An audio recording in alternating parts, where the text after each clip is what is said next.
네, 사람이 조급하면 이제 일을 그르치기 마련입니다. 왜 조급한가라고 했을 때는 간절함 때문에 그러기도 하고요. 그리고 불안하기 때문에 그러기도 합니다. 그런데 이 간절함과 불안은 지금 어디서부터 비롯되느냐 하면 지금 내가 처한 상황으로부터 비롯합니다. 지금 내가 겪고 있는 이 상황이 간절함과 불안함을 주고 그 불안함과 간절함으로부터 조급한 선택을 하게 만들죠. 그러니 잘 되어 갈 수 있는 일도 그리고 잘 되어 가는 일도 안 될 수가 있습니다. 그래서 예를 들어서 이제 청년들도 같이 있으니까 이제 남자와 여자가 만나는 과정을 잠깐 예로 들자면요. 소개팅에서 남성과 여성이 만났습니다. 그리고 얘기를 하면서 남성과 여성이 서로 마음에 든 거예요. 그러니 이제 서로 얘기하다가 마음에 들고 이제 얘기가 식사하고 이제 자리를 이렇게 끝내서 또 전화도 하고 한 번씩 만나고 해서 이렇게 진행이 되었습니다. 근데 남자는 더 마음에 간 거죠. 호감이 더 간 거죠. 그러면 어떻게 하냐면 남자는 정말 적극적으로 호감을 표현합니다. 문자도 보내고요. 전화도 하고 이제 때로는 차를 끌고 직장에 있는 여성분이 있는 곳에 이제 가기도 하고요.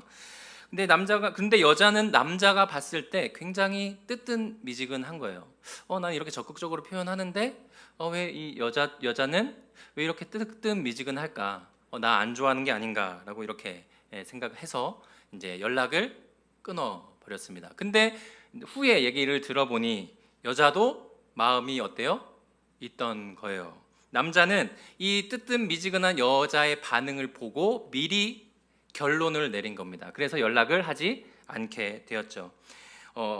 그래서 남자는 어떻게 해서 합니까? 이제 이 모든 상황을 속단하고 자기가 먼저 스스로 끊어버리는 결정을 하게 된 거죠. 오늘 본문의 상황도 마찬가지입니다. 15장에서 아브라함은 후손의 약속을 받았음에도 상속자를 다른 사람으로 생각을 했습니다. 15장 3절을 한번 읽어보도록 하겠습니다. 아브라함이 또 이르되 주께서 내게 씨를 주지 아니하셨으니 내 집에서 길린 자가 내 상속자가 될 것이니이다 라고 했습니다. 오랫동안 자녀가 없자 아브라함의 생각 속에는 그 당시 양자로 삼았던 관습을 따라서 내 상속자는 내 집에서 길린 이 사람이 내 상속자, 내 후손이 내 자녀가 될 것이다 라고 하나님께 말씀드렸죠. 그런데 하나님께서는 이 사람이 아니라 내 몸에서 날 자가 내 상속자가 되리라라고 말씀하고 있는 것이죠. 그런데 오늘 본문도 마찬가지입니다. 오늘 본문은 아브라함의 믿음보다는 사라의 행동에 주목하고 있는데요. 사례도 똑같이 믿음이 흔들리고 있었던 것입니다. 그렇기 때문에 아브라함에게 내게 아이를 갖지 못하게 하셨으니 여종인 하갈과 함께 하갈을 통해서 얻는 아들로 내 아들을 삼을 것이다라고 생각하셨던 거죠. 그래서 이 오늘 1절 본문 16장 1절에서부터 6절까지 하나님께서 이 사라의 모습을 통해 우리에게 말씀하시는 것 중에 하나는 무엇이냐면 바른 믿음이란 무엇인가를 우리에게 말씀해 주고 있습니다. 과연 바른 믿음이란 무엇인가? 그 첫 번째는 무엇이냐면 바른 믿음은 기다리는 믿음입니다. 성경이 말하는 바른 믿음은 무엇이냐면 하나님이 말씀하시면 하나님이 이루실 것을 믿고 그 때를 기다리는 것이죠. 내 방식으로 믿는 것이 아닙니다. 내 방식으로 믿는 것이 어떤 것일까요? 그것은 말씀으로 이루어질 시기, 그리고 말씀이 이루어지는 과정, 방법, 그 결과 모든 것을 내가 믿고 싶은 대로 믿는 겁니다. 사라의 말을 통해 한 번 더 살펴보겠습니다. 16장 2절 상반절 함께 읽어보도록 하겠습니다.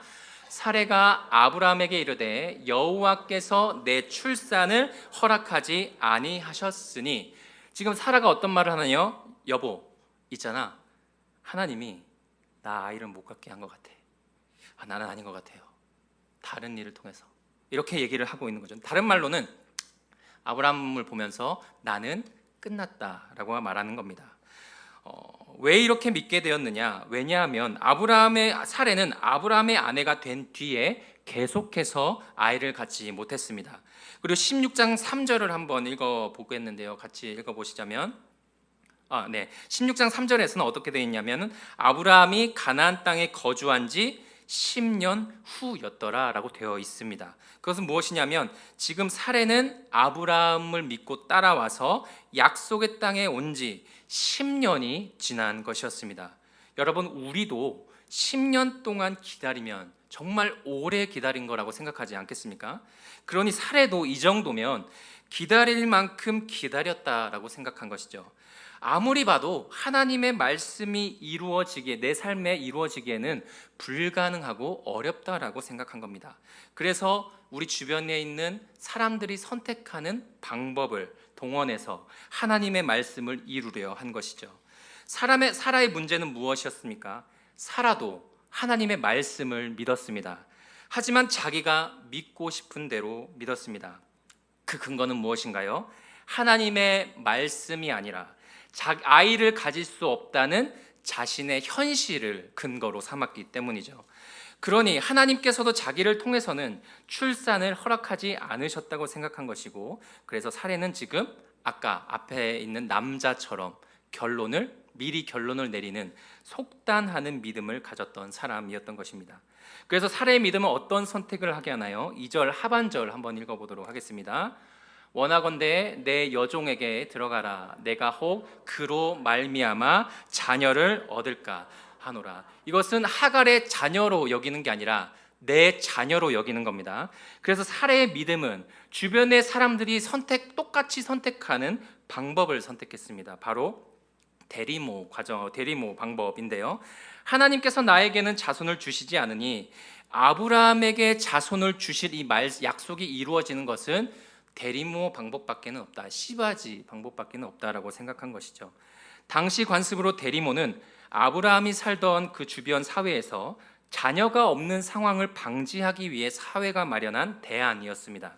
그리고 여종을 남편에게 시바지로 주어서 이제 낳게 된 아이는 자기의 아이로 행사할 수 있었는데요. 그래서 이제 자기의 아이라고 여길 수가 있었던 것이죠. 그 사회에서는. 따라서 사례는 하나님의 말씀은 믿기는 믿었지만 지금 아이를 가질 수 없다는 내 형편에 주목했기 때문에 주변 사람들이 다 선택하는 대리모 방법을 선택하게 된 것이죠. 그런 사람의 믿음 안에는 무엇이 있죠? 하나님의 말씀이 내게는 이루어지지 않을 것 같아라고 이렇게 생각했습니다. 여기 모인 저와 여러분은 어떠십니까? 여기 66권의 하나님의 말씀이 있는데 이 하나님의 말씀에 주목하고 계십니까? 아니면 내가 지금 겪고 있는 어려운 현실에 주목하고 계십니까? 하나님의 말씀이 어떤 부분은 믿는데 어떤 부분은 나에게는 아닌 것 같다라고 여기고 있는 것은 아닌가요? 그러면 그것은 사례처럼 하나님의 말씀은 자기 방식대로 믿고 있는 것과 마찬가지입니다. 아니, 현실적으로 말이 돼야지 이게 말이 돼? 말씀이 이렇다고 하는데 지금까지 변한 게 하나도 없는데 지금 나는 이런 상태고 말씀이 이루어지겠느냐라고 이렇게 우리에게 되묻고 있는 건 아닐까요? 그렇다면 이 하나님을 내 방식대로 믿는 이 사라의 속단이 어떤 과정과 결과를 초래하게 되는지 살펴보자면, 사라는 하나님의 방식과 때를 미리 결정했습니다. 그래서 자기가 믿고 싶은 대로 대리모 방법을 사용했고요. 그리고 인간적인 방법을 사용하면서 나타난 그런 고통을 견디지 못합니다. 3절을 다 함께 성경에 있으시면 4절을 함께 읽어보도록 하겠습니다. 아브라함이 하갈과 동침하였더니 하갈이 임신하매 그가 자기의 임신함을 알고 그의 여주인을 멸시한지라. 어제까지만 해도 여종이었어요. 자기 여주인이었습니다. 근데 이제 임신함을 알자 어떻게 되는 거예요? 이제 주객이 바뀐 거죠. 사라가 굉장히 하찮게 보이는 겁니다. 왜요?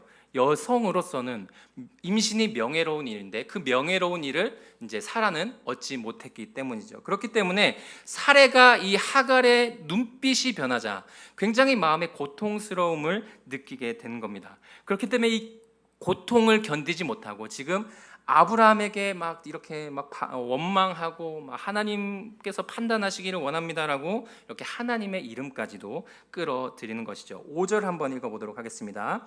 사레가 아브라함에게 이르되 내가 받는 모욕은 당신이 받아야 옳도다. 내가 나의 여종을 당신 품에 두었거늘 그가 자기의 임신함을 알고 나를 멸시하니 당신과 나 사이에서 여호와께서 판단하시기를 원하노라.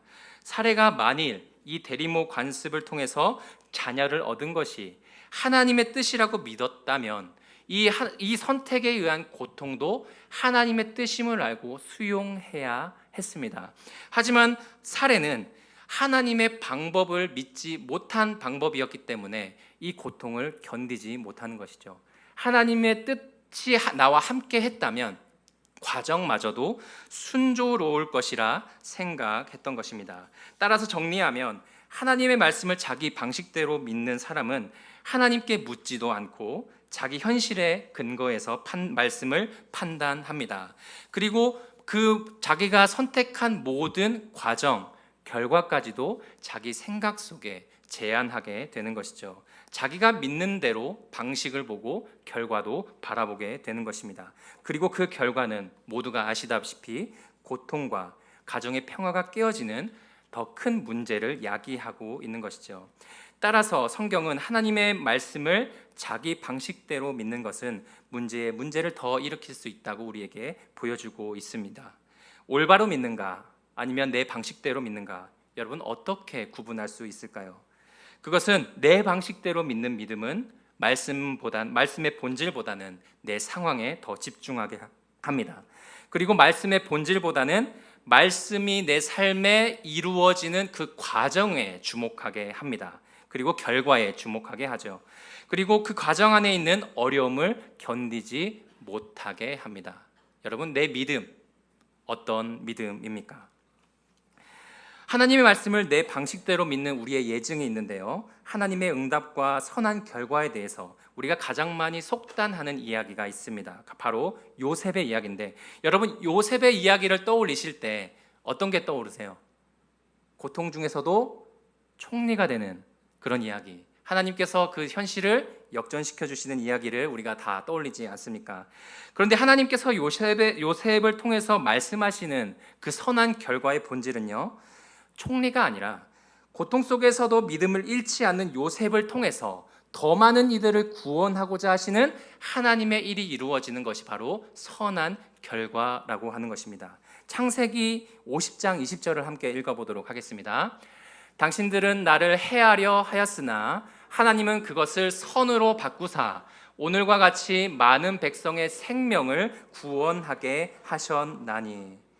여기 계신 모든 분들이 지금까지 지나온 많은 어려움들이 있을 것입니다. 그 어려움 중에서도 믿음을 지켜내었을 때 성도님들의 삶과 그리고 섬김을 통해서 동일한 어려움을 당하는 성도들이 위로를 받는 것이 바로 선한 결과입니다. 성도님들의 삶을 나누었을 때 다시 한번 도전을 받게 되고 다시 한번 믿음을 지키기로 결단함으로 회복되는 것이 바로 요셉의 삶을 통해서 보여주시는 하나님의 선한 결과의 본질인 것이죠.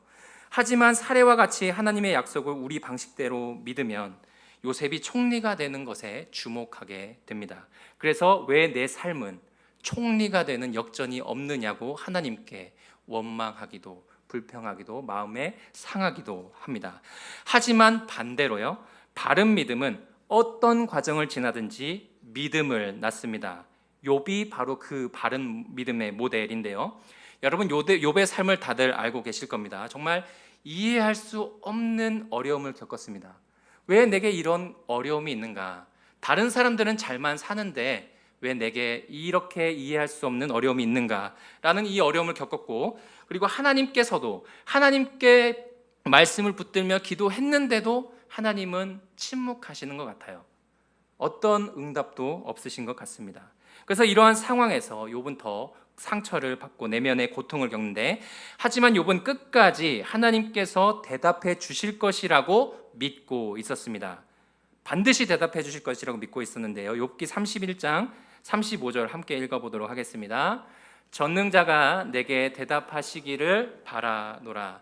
하나님만이 나의 고통에 응답하실 수 있는 분이다라는 것을 끝까지 놓지 않았던 사람이죠. 그래서 욥은 처음에도 하나님을 믿었고 극심한 고통 중에서도 하나님을 믿었던 사람입니다.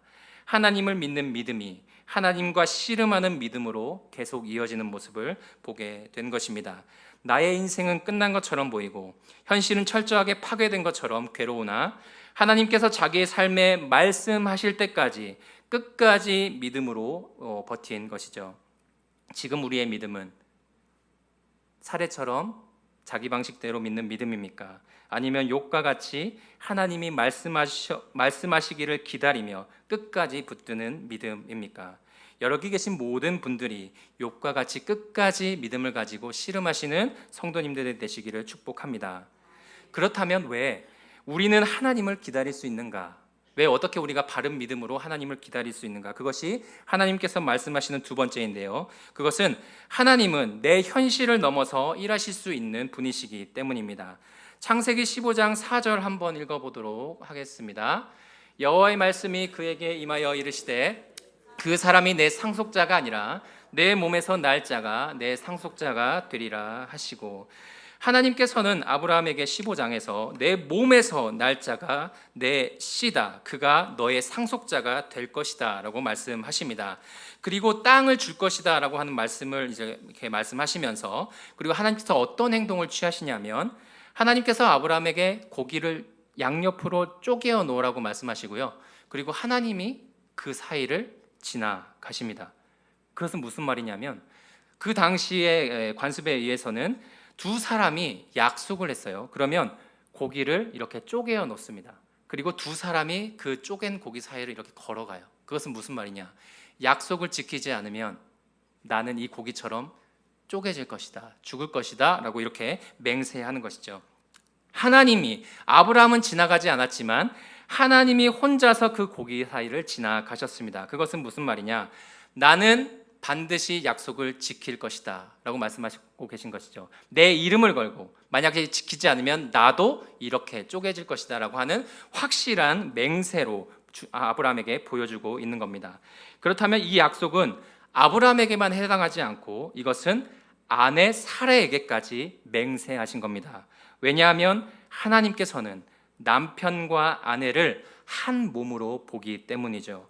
창세기 2장에서 하나님께서는 남자를 만드시고 함께 인생을 살아가는 배필로 여자를 만드십니다. 그리고 어떻게 하나요? 남자와 여자를 한 몸, 한 가정으로 이루게 하시죠. 그리고 그 한 몸을 통해서 자녀가 생기게 하십니다. 그러면 하나님께서 말씀을 이루시는 과정은 대리모라고 하는 사회 관습을 통해서 일하시는 것이 아니라 하나님께서는 한 몸인 아브라함과 불임인 사례를 통하여 반드시 이루시겠다고 하는 말씀인 것이죠. 하나님의 약속은 누구까지 포함입니까? 불임인, 아이를 갖지 못하는 사례에게까지 포함인 것입니다. 하지만 사례는 이 말씀을 믿지 못했던 것이죠. 어떻게 내가, 어떻게 우리 자녀가, 어떻게 우리 남편이, 어떻게 우리 아내가, 어떻게 우리 가정이, 어떻게 우리 직장이, 어떻게 우리 교회가, 지금 내 현실이 이런데 라고 이제 살아는 믿었던 것이죠. 여러분, 우리에게 이러한 생각들이 있다면 이 생각은 16장 2절에서 사례의 생각과 똑같습니다. 그러면 사례는 무엇인가를 잊어버린 것인데요, 그것은 애굽에서 경험한 하나님, 강대국과 싸워 승리하게 하신 하나님을 잊어버렸습니다. 다시 말해서 내 현실을 뛰어넘어서 일하실 수 있는 하나님을 놓쳤던 것이죠. 하나님께서 말씀하시기만 하시면 아무리 내 현실 속에 불가능해 보인다 할지라도 하나님은 우리의 방법을 뛰어넘으실 수 있는 전능한 분임을 잊어버린 겁니다. 여러분, 우리도 그렇지 않습니까? 우리 매주마다 신앙 고백하죠. 가장 첫 번째 고백이 무엇인가요? 나는 전능하신 아버지 하나님, 천지의 창조주를 믿습니다. 여러분, 전능하신 아버지를 믿습니다. 전능하신 하나님을 가장 먼저 고백하지 않습니까? 나는 전능하신 하나님을 믿습니다. 우리가 한번 다 같이 따라서 해보실까요? 나는 전능하신 하나님을 믿습니다. 여러분 정말로 믿으세요? 여러분 내 마음에 손을 얹고 오늘도 지금 내 상황에도 하나님은 전능하시다라고 하는 것을 믿으십니까? 내 현실이 이런데도, 내 미래가 어둡고 막막해 보여도, 내 자녀를 보면서도, 내 가정을 보면서도, 내 일터를 보면서도, 교회와 성도님들을 보면서도, 주변 상황을 보면서도 오늘도 하나님이 나에게 전능하신 분이심을 믿으십니까? 여러분 이 하나님의 말씀을 기다리며 믿으시기를 바랍니다. 우리가 하나님의 말씀을 기다리면서 믿을 수 있는 이유가 바로 여기에 있는 것이죠. 내가 아무리 어렵다고 해도, 내 현실이 안 될 것 같다 해도 하나님께서는 그분이 말씀하시면 반드시 그분의 뜻대로 이루어 가시는 분이시기 때문입니다. 그분이 내게 말씀하시고 맹세하시면 내가 아무리 우리가 볼 때 막막할지라도 하나님은 그 막막함을 걷어내서 일하실 수 있는 분이시기 때문에 우리는 오늘도 믿음을 지키며 살아갈 수 있는 것입니다. 그래서 오늘 본문의 앞뒤에 아브라함의 모든 이야기를 통해서 하나님은 누구를 통해 일하신다고 말씀하시냐면 바로 아브라함과 지금 아이를 갖지 못하는 사례를 통하여 이루시겠다고 맹세하고 있는 것이죠. 하나님이 자신의 이름을 걸고 맹세하시기 때문입니다. 이사야 14장 24절 함께 크게 읽어보도록 하겠습니다. 만군의 여호와께서 맹세하여 이르시되 내가 생각한 것이 반드시 되며 내가 경영한 것을 반드시 이루리라. 이 말씀 때문에 우리는 기다릴 수 있습니다. 그래서 하나님께서 우리에게 원하시는 것, 바른 믿음은 무엇이냐? 하나님께서 우리에게 말씀하시면 그 하나님의 때를 기다리는 믿음인 것이죠. 그래서 왜 기다릴 수 있나요? 하나님께서 말씀하셨기 때문입니다. 그래서 우리의 현실이 어떨지라도 그분의 방식을 따라 이루어 가시는 하나님을 경험하시는 우리 성도님들 되시기를 바랍니다. 그렇기 때문에 우리가 우리의 삶에, 우리의 현실에 우리 기도하면서 한 번씩 선포했으면 하는 말씀이 있는데요. 누가복음 1장 37절과 38절을 한번 읽어보도록 하겠습니다. 함께 읽어보도록 하겠습니다. 대저 하나님의 모든 말씀은 능하지 못하심이 없느니라. 말씀대로 내게 이루어지이다. 한 번 더 말씀대로 한 번 더 읽겠습니다. 시작. 말씀대로 내게 이루어지이다. 이 말씀을 계속해서 우리의 삶에 선포하시는 성도님들 되시길 바랍니다. 그래서 말씀을 맺고자 하는데요. 하나님께서 우리에게 말씀하시는 바른 믿음은 무엇이냐? 그것은 하나님의 말씀하시면 하나님이 이루신다라고 하는 것을 기다리는 믿음입니다. 왜 우리가 기다릴 수 있나요? 그것은 하나님 자신이 맹세하셨기 때문인 것이죠. 그렇기 때문에 하나님이 약속하시고 맹세하신 말씀은 우리의 현실이 어둡고 막막해 보이더라도 하나님께서는 반드시 이루어 가실 수 있는 분이시라고 우리에게 말씀해 주고 계십니다. 여러분, 그러니 먼저 나를 향한, 우리의 자녀와 가정을 향한, 그리고 우리 교회를 향한 하나님의 약속을 들으시기 바랍니다. 여러분, 듣고 끝나는 것이 아니라 그 말씀이 내 심령에 새겨지는 경험을 하십시오. 이 말씀이 감동이 되고 위로가 되고 아멘, 아멘, 은혜를 얻습니다의 차원이 아니라 내가 흔들릴 때마다 이 말씀이 나의 마음을 붙잡는 말씀이 되게 하십시오. 우리의 믿음이 흔들리고 고통과 상처, 불안과 염려에 눌리는 이유가 무엇인가라고 한다면 그것은 내 영혼의 말씀이 새겨지지 않았기 때문입니다.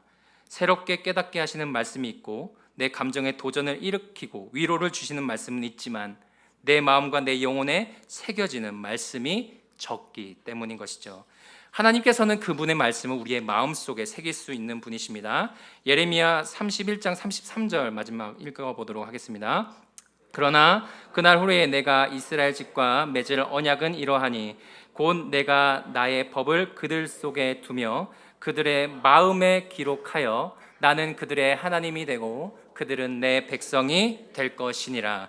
여호와의 말씀이니라. 성도는 예수 그리스도 안에서 하나님과 새 언약을 맺은 하나님의 자녀입니다. 그러면 하나님은 그분의 말씀을 어디에 새긴다고 하시죠? 우리의 속에, 그리고 우리의 마음에 쓰신다고 하십니다. 그러면 우리가 흔들릴 때마다 이 마음속에 기록된 말씀들이 계속해서 우리의 삶을 이끌어 가는 것이죠. 여러분 성도님들, 말씀이 우리의 심령을 붙드는 경험을 하게 되시길 바랍니다.